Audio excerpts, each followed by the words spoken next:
सभी को नमस्कार।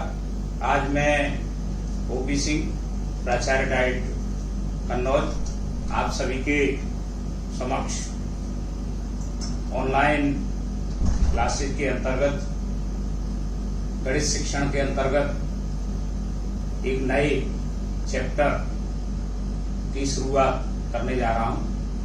हम सभी उस चैप्टर में एक ऐसे बीजगणितीय व्यंजक और उनके गुणनफल के बारे में चर्चा करेंगे। मुझे उम्मीद है कि आप सभी लोग इससे लाभान्वित हों। साथियों, जैसा कि हम जानते हैं कि अंकगणित में 2 और 2 का गुणा करते हैं, 2 और 2 और 2 का 3 बार गुणा करते हैं। इसी तरह 3 का 3 में 3 बार गुणा करते हैं। अगर इन को हम एक दूसरे रूप में लिखें तो इसको हम क्या कह सकते हैं, आप शायद जानते होंगे, पर फिर भी मैं आपके सामने ये प्रस्तुत कर रहा हूं कि यहाँ पर 2 और 2 गुणनखंड के रूप में है, यहाँ पर 2 3 गुणनखंड के रूप में है, यहाँ 3 गुणनखंड के रूप में है। यहाँ पर अगर हम इसे घातांक के रूप में लिखें तो कैसे लिखें? घातांक के रूप में लिखेंगे तो यहाँ पर आप देख रहे हैं कि यहाँ पर 2 के ऊपर आपको कुछ भी नहीं दिखाई दे रहा है, तो इसके ऊपर 1 है और इसके ऊपर भी 1 है। यहाँ पर 2 और 2 का गुणा कितनी बार है? 2 बार है, तो इसको हम 2 की घात 2 लिखते हैं। ऐसे ही यहाँ पर 2 का गुणनफल 3 बार है, तो इसे 2 की घात 3 लिखते हैं। और ऐसे ही तीसरे प्रश्न में या तीसरे गुणनफल में 3 बार है, इसको हम 3 की घात 3 लिखते हैं। अर्थात कहने का अर्थ यह है कि जो संख्या जितनी बार गुणनफल के रूप में होती है उसको उतने ही घातांक के रूप में लिखते हैं। यहाँ पर आपने देखा कि यहाँ पर 2 की घात 1, 2 की घात 1, 2 की घात 1, तो ऊपर के क्वेश्चन में, ऊपर के प्रश्न में जो ए प्रश्न है, दूसरा बी प्रश्न है और तीसरा सी प्रश्न है, तो इसमें 2 का गुणनफल कितनी बार था? 2 बार था, इसलिए यहाँ 2 की घात 2। अगर हम इसे दूसरे रूप में कहें कि अगर 1 और 1 को जोड़ दें तो कितना हो गया? 2 हो गया। इसको हम दूसरे विस्तार रूप में ऐसे भी समझते हैं कि 2 की घात 1 और 1, तो 2 की घात कितनी हो गई? 2 आए। ठीक है, यहाँ इसे विस्तार रूप में अगर समझें तो 2 की 1 प्लस 1 प्लस 1 अर्थात 2 की घात 3।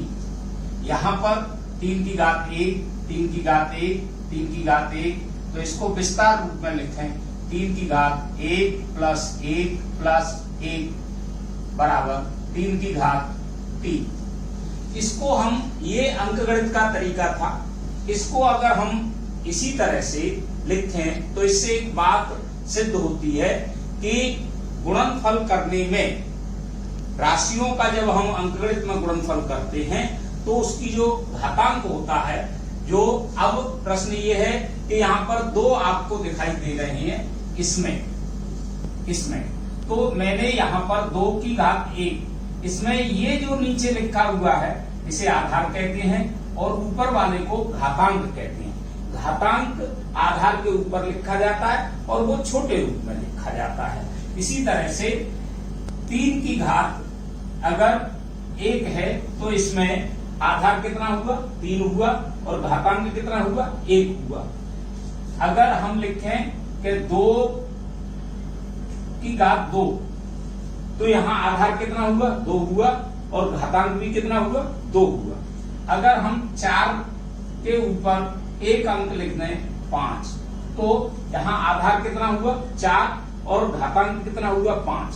ये अंकगणित का तरीका है। इस अंकगणित से अगर हम आगे बढ़ें, आप लोग जानते हैं कि बीजगणित में अंकों के स्थान पर बीजगणित में अंकों के स्थान पर बीजों का प्रयोग करते हैं, अक्षरों का प्रयोग करते हैं। तो यदि हम यहाँ पर a में अगर a का गुणा करें तो कितना आएगा? स्पष्ट रूप से यहाँ पर अगर हम देखें तो एक आधार ये है और एक आधार ये है। इसकी घातांक कितनी? 1, इसकी घातांक 1 है। जैसे हमने 2 गुणा 2 में आधार कितना था? पहले में 2 था और दूसरे में भी 2 था। तो यहाँ पर जब आधार समान हो, बीजीय राशियों के गुणनफल में अगर आधार समान हो तो घातांक गुणनफल करने पर घातांक क्या होते हैं? घातांक जुड़ जाते हैं। तो इसका आंसर होगा a की घात 2।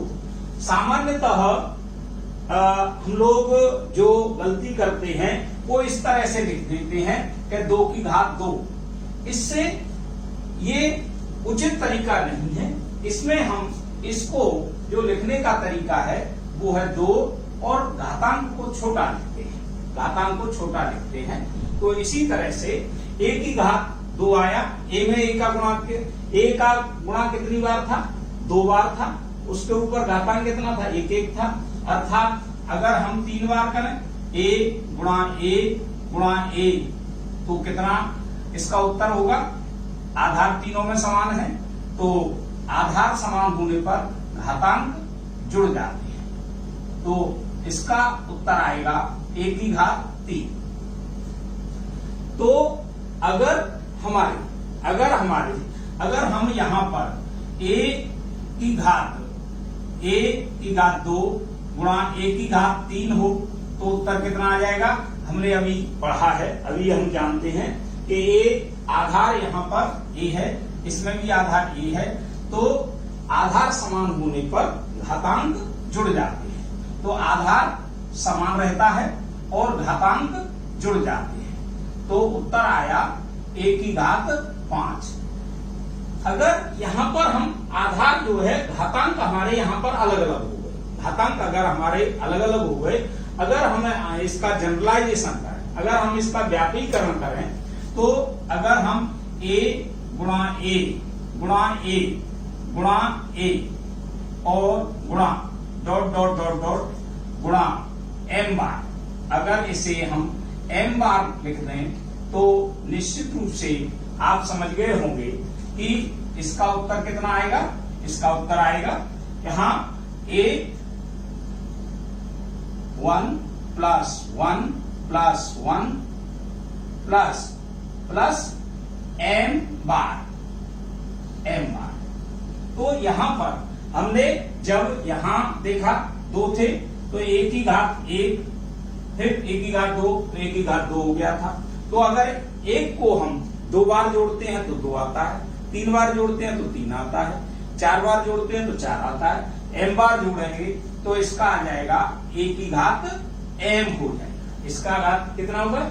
जब आधार समान हो तो घातांक गुणनफल में जुड़ जाते हैं। अगर हम इसको और व्यापक करें, यहां पर इसमें जो अभी हमने किया, इसमें था हमारा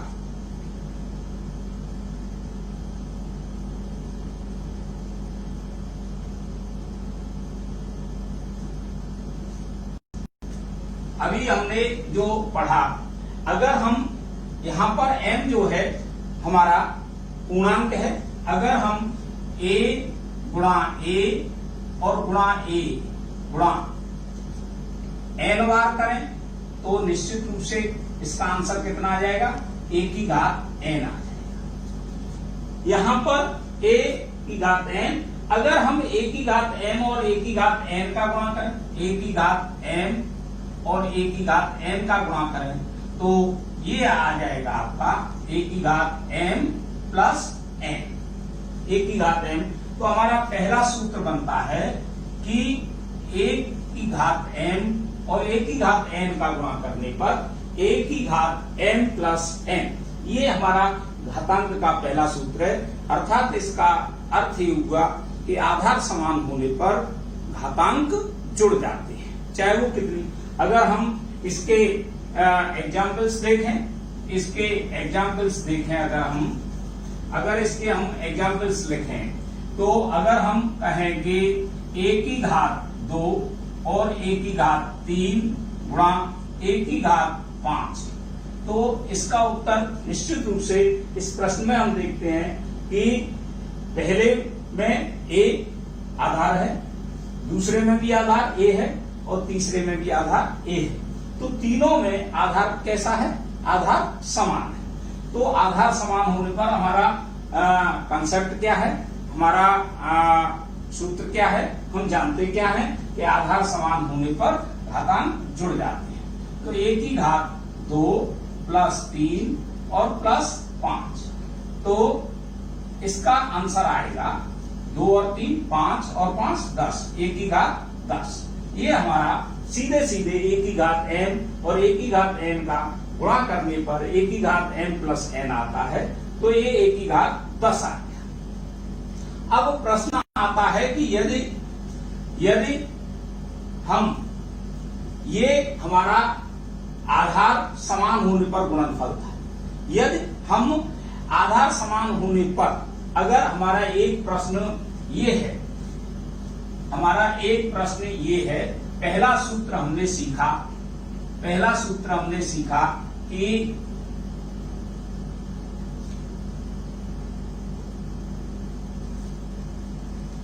हमने पहला सूत्र सीखा कि 1 की घात m गुणा 1 की घात n बराबर 1 की घात m प्लस n। अगर हम 1 की घात m में अगर हम 1 की घात n का भाग दें तो क्या आएगा? साथियों, हम ये जानते हैं कि जो भाग होता है वो गुणन का विलोम होता है। हम जानते हैं कि अगर हम 2 में 2 का भाग दें तो इसका अर्थ है कि 2 में हम 2 के रेसिप्रोकल यानी 1/2 का गुणा कर रहे हैं। यहां पर 2 से 2 कट जाते हैं और आंसर आता है 1। अगर हम इसे घातांक के रूप में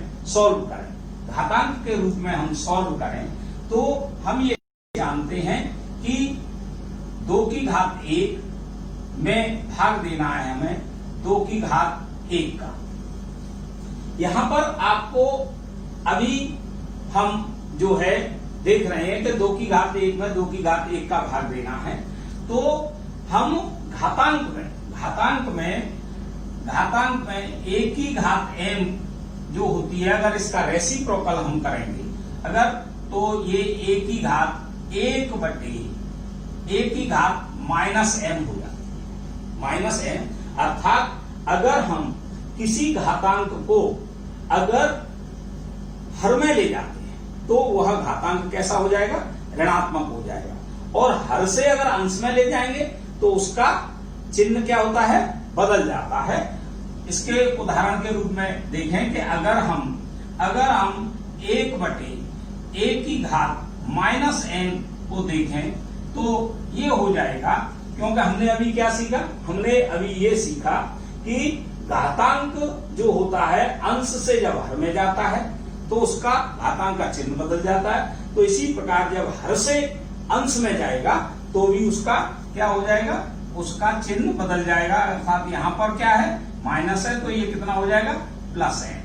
और गणित में जो है अगर एक से केवल एक चिन्ह हो किसी व्यंजक किसी अक्षर के सामने, तो उस चिन्ह को हम दर्शाते नहीं है, वो स्वयं सिद्ध होता है, स्वयं समझ की बात होती है। तो अर्थात इससे हमने एक बात सीखी कि अगर किसी आधार पर कोई घातांक है तो वह हर के रूप में जाएगा, हर में चला जाएगा, तो वह घातांक का चिन्ह बदल जाता है। यदि धनात्मक घातांक है तो ऋणात्मक हो जाएगा और ऋणात्मक घातांक है तो धनात्मक हो जाएगा। इसको हम अर्थात इसको हम फॉर्मूले में अगर हमने अभी जो हमें सिद्ध करना है कि a की घात m और a की घात n, a की घात m भाग को क्या करते हैं हम, भाग किस रूप में जाना जाता है, भाग गुणनफल का रेसिप्रोकल होता है। तो इसे हम 1/, अभी हमने देखा कि यहां पर a की घात कितनी थी, a की घात n थी, तो नीचे आने पर क्या हो जाएगा, a की घात -n हो जाएगा, यहां पर a की घात n। तो यहां पर, यहां से अगर हम करेंगे, यहां से करेंगे तो यहां पर जो है क्या हो जाएगा हमारा a की घात m, a की घात m। तो यहां पर अब गुणनफल के रूप में a की घात m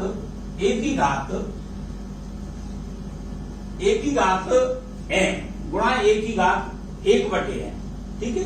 तो ये हो जाएगा हमारा a की घात m माइनस n, a की घात m और a की घात अगर हम भाग देते हैं तो हमारी घातांक कैसे हो जाते हैं, हमारा घातांक का चिन्ह a की घात। तो दूसरा सूत्र आया हमारा कि a की घात m बटे a की घात n बराबर a की घात m माइनस n, और a की घात 1/a की घात m बराबर a की घात माइनस n। ये हमने 3 सूत्र सीखे।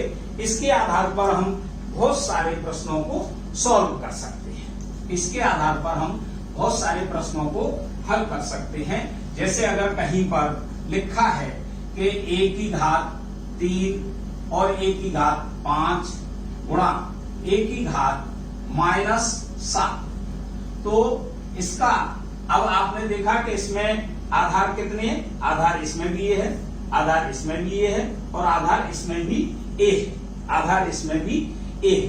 तो इसमें क्या होता है, एक हो तो घातांक जुड़ जाते हैं। तो 3 + 5 और प्लस -7, a की घात 3 और 5 8। अब यहां पर जब कोष्टक खोलते हैं, कोष्टक खोलने पर चिन्ह क्या होते हैं, चिन्ह हमारे बदल जाते हैं। तो यहां पर प्लस और माइनस का मल्टीप्लिकेशन आएगा -7। तो a की घात, इसका उत्तर आया 1, और हम व्यवहार में a की घात 1 को केवल a लिखते हैं, ये इसका आंसर हुआ। एक और क्वेश्चन देखते हैं, कि अगर हमारा इस तरह से, अगर ये तो रहा कि जब आधार समान और आधार अलग अलग हो, कि अगर हमारा a में अगर हम b की घात का गुणा करें तो कितना आएगा। अब ये प्रश्नवाचक चिन्ह बन गया। अगर हम a की घात 1 में b की घात 1 का गुणा करें तो बीजगणित में जो है हम क्या करते हैं, यहाँ आधार a है और यहाँ आधार b है, किंतु हमने अभी तक जो सीखा था वो ये था कि आधार समान होकर घातांक जुड़ जाते हैं, यहाँ आधार अलग अलग है, इसलिए यहाँ पर घातांक जुड़ेंगे नहीं, यहाँ पर आधारों का गुणा होगा, और आधारों का गुणा होकर के क्या होगा, a b हो जाएगा, और घातें नहीं जुड़ेंगी, वो केवल 1 रहेगा। अब अगर हम इसका जनरलाइजेशन करें तो a गुणा a में अगर b का गुणा करें तब कितना आएगा, इन दो का गुणा कितना हो गया, इन दो का गुणा, इसकी घात 1 है और इसकी भी घात 1 है और इसकी भी घात 1 है, तो इसका गुणा हो गया a की घात 2 और इसका हो गया b। दूसरा स्टेप आ गया। किंतु यहां पर अब हम देखते हैं कि यहां पर जो है हमारे आधार अलग अलग हैं, इसलिए हम क्या करेंगे, आधारों का गुणा कर देंगे, और आधारों का गुणा करने के बाद वो उनके घातांक उतने ही रहेंगे, और जो गुणनफल का हमारा चिन्ह है उसे हम हटा देंगे, a² b हो जाएगा। अगर हम इसका और जनरलाइजेशन करें, कि अगर हम a की घात m और गुणा b की घात m, तो कितना आएगा, अभी हमने क्या देखा, अभी हम सिर्फ ये जानते हैं कि आधार समान होने पर तो घातांक जुड़ जाते हैं, किंतु यहाँ पर आधार समान नहीं है। तो आधार समान नहीं है तो और घातांक समान है, आधार समान होने पर तो घातांक जुड़ते हैं, किंतु आधार समान नहीं होने पर, आधार समान नहीं होना, आधारों का गुणनफल की घातांक समान हो जाती है, क्योंकि एक की भी घात, यहां भूल करके भी ए बी की घात m प्लस m नहीं होगी, यहां आधारों का गुणनफल होगा। तो अर्थात ये जो हो जाएगा ए बी की घात m हो जाएगी। इसे और विस्तार में अगर लिखें तो a की घात m और b की घात m। अगर हम इसका एक उदाहरण देखें तो इसका उदाहरण हो जाएगा a की घात 2 और b की घात 3। इसको लिखेंगे a की घात 2 और b की घात 3। अगर हम और अगला प्रश्न लें कि a की घात 2 गुणा b की घात 3 गुणा c की घात 4, तो यहां पर भी आपने देखा, यहां पर एक प्रश्न अलग प्रकार का है। यहां पर इस पहले खंड में a आधार a है, दूसरे खंड में आधार b है और तीसरे खंड में आधार c है। तो यहां पर आधार का गुणा हो जाएगा, आधारों का गुणा हो जाएगा, आधारों का गुणा a b c, किंतु घातांक उनके उतने ही रहेंगे। इसको इस सूत्र में, इस फॉर्म में लिखते हैं। एक और उदाहरण से हम स्पष्ट करते हैं। तो इसका सूत्र क्या आया, इसका सूत्र आया कि a की घात m और b की घात m को हम a b की घात m लिखते हैं। हम एक और उदाहरण से इसे स्पष्ट, इसके बहुत सारे क्वेश्चंस कर लेते हैं। अगर हमारे परीक्षा में जो प्रश्न पूछे जाते हैं वो इस तरह से पूछे जाते हैं कि a की घात 3 गुणा b की घात 4 गुणा a की घात -2 गुणा b की घात 3 को सरल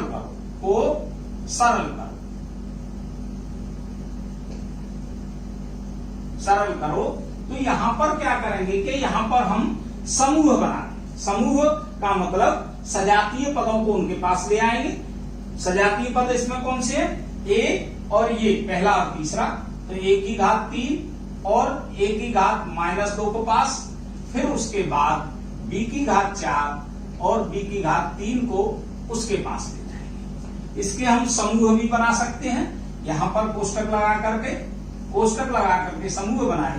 तो इस कोष्टक में हम देख रहे हैं कि यहां पर आधार समान है।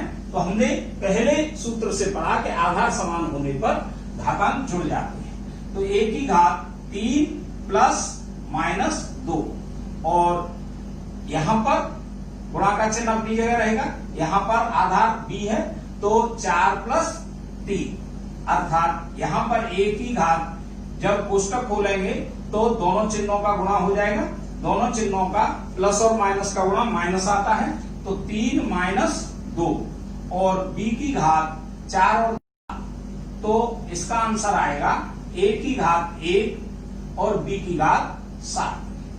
अर्थात इसको जब हम लिखते हैं तो a b की घात 7 लिखते हैं, a b की घात 7। ये एक इस तरह का प्रश्न हो गया।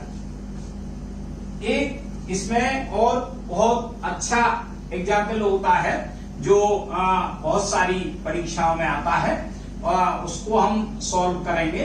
उसको सॉल्व करने पर आपको पता लगेगा। परीक्षा में आता है कि परीक्षा में कि 1000 की घात 0 का मान ज्ञात करो। तो इसके लिए हम जो है एक हमारा कॉन्सेप्ट है, उस कॉन्सेप्ट को हम सुनेंगे कि जैसे हमने 2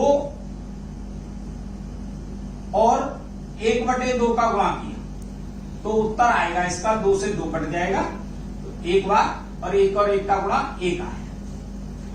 किंतु अगर हम इसे घातांक के रूप में अगर हम सरल करें घातांक के रूप में सरल करेंगे तो 2 में यहां से जब हम इसको ऊपर ले जाएंगे तो 2 की घात कितना हो जाएगा, ये -1 हो जाएगा।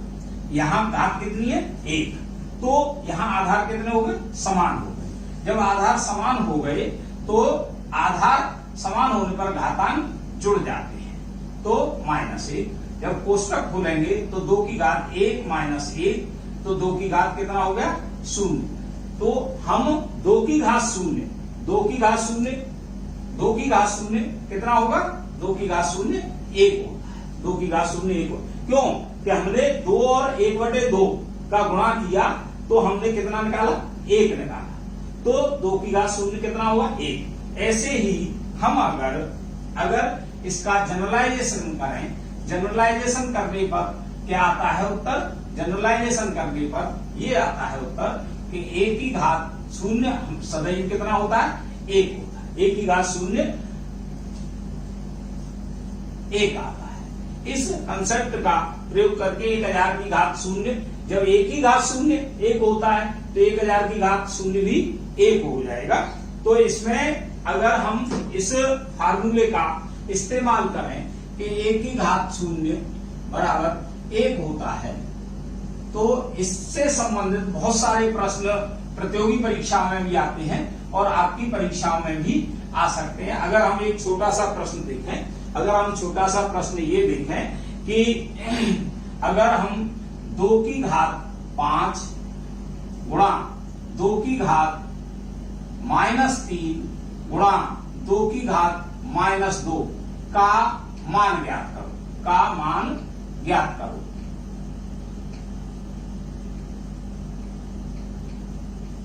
तो इसमें हम घातांक का प्रयोग करेंगे।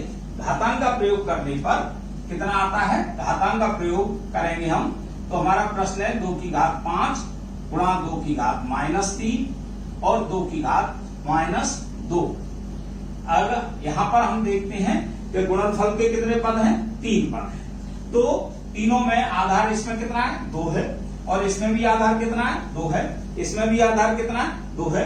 तो तीनों गुणनफल में, इस गुणनफल में तीनों पदों में आधार 2 है और घातांक अलग अलग है।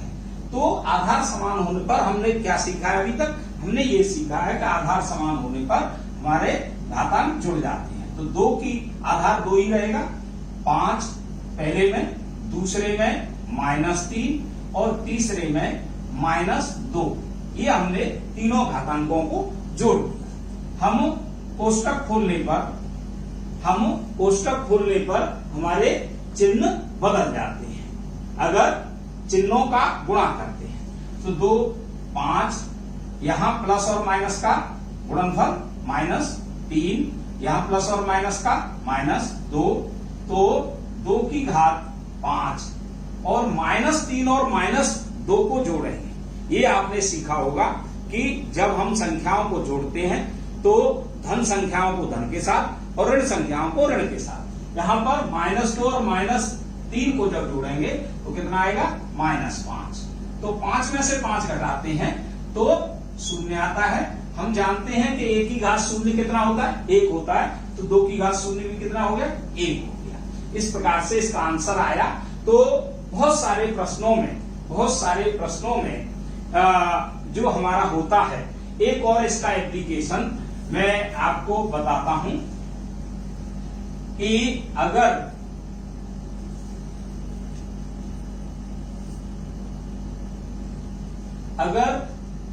कहीं पर x प्लस 1/x का मान 2 है, x प्लस 1/x का मान 2 है, तो x माइनस 1/x का मान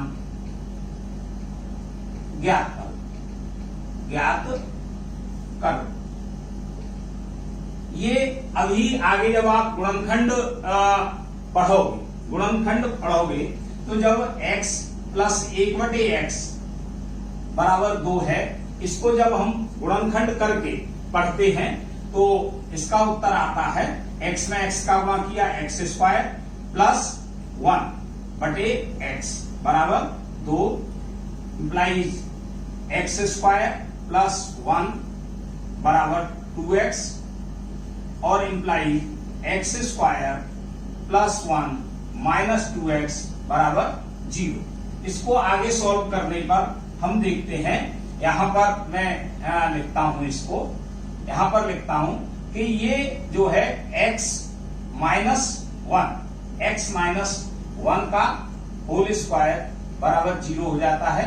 यहां पर x माइनस 1 का जब होल स्क्वायर 0 है तो x माइनस 1 का एक गुणनखंड भी शून्य होगा और x का माइनस x बराबर कितना आया 1 आया। तो यहां पर x का मान 1 आया तो 1 माइनस 1/1 कितना आएगा, इसका उत्तर 0 आएगा। हालांकि इसमें घातांक का कम प्रयोग हुआ है, ये गुणनखंड का उदाहरण है। तो इस तरह के बहुत सारे प्रश्नों को हम हल करके देख सकते हैं। ये आज हमने घातांक के रूप में देखा कि यदि a की घात m और a की घात n का गुणा किया जाए तो a की घात m प्लस n हो जाता है।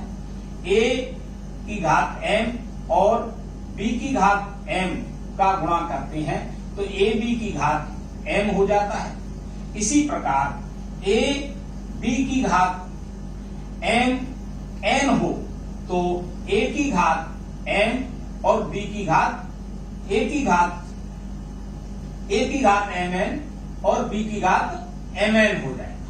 यहां पर दोनों, ये जो घातांक है ये दोनों का घातांक है, तो a की घात mn और b की घात। इसको और सरलीकरण में हम ऐसे कर सकते हैं कि a b की घात m बराबर a की घात m और b की घात m, ये हो जाता है। तो ये एक छोटा सा घातांक का आपका जो चैप्टर था। घातांक पढ़ने से हमें लाभ क्या होता है? घातांक पढ़ने से हमें लाभ ये होता है कि घातांक पढ़ने से हम बहुत सारे जो गणितीय व्यंजक हैं उनका जो गुणनफल है उसे आसानी से सीख सकते हैं। बीजीय व्यंजकों के भागफल को बहुत आसानी से समझ सकते हैं, उन्हें सीख सकते हैं। बहुत सारे जो हमारे बीजीय व्यंजक होते हैं, बीजीय व्यंजकों में घातांकों को हम सीख जाते हैं, घातांकों के गुणनफल को सीख जाते हैं, घातांकों के भागफल को सीख जाते हैं, घातांकों की घात को हम सीख जाते हैं, तो उसका क्या सूत्र होता है उसको सीख जाते हैं। इसको बहुत सारे बीजीय व्यंजकों को सरल करने में हमें सहायता मिलती है। हमें गुणनखंडों को पढ़ने में बहुत आसानी से सहायता मिलती है। धन्यवाद, बहुत बहुत वंदन। मुझे उम्मीद है कि आज आपने जो भी ये मैंने आप टॉपिक के साथ चर्चा की है निश्चित रूप से आपके लिए फायदेमंद होगा और आपने इसे पूरी तरह से अच्छी तरह से ग्रहण किया होगा। धन्यवाद, बहुत बहुत धन्यवाद।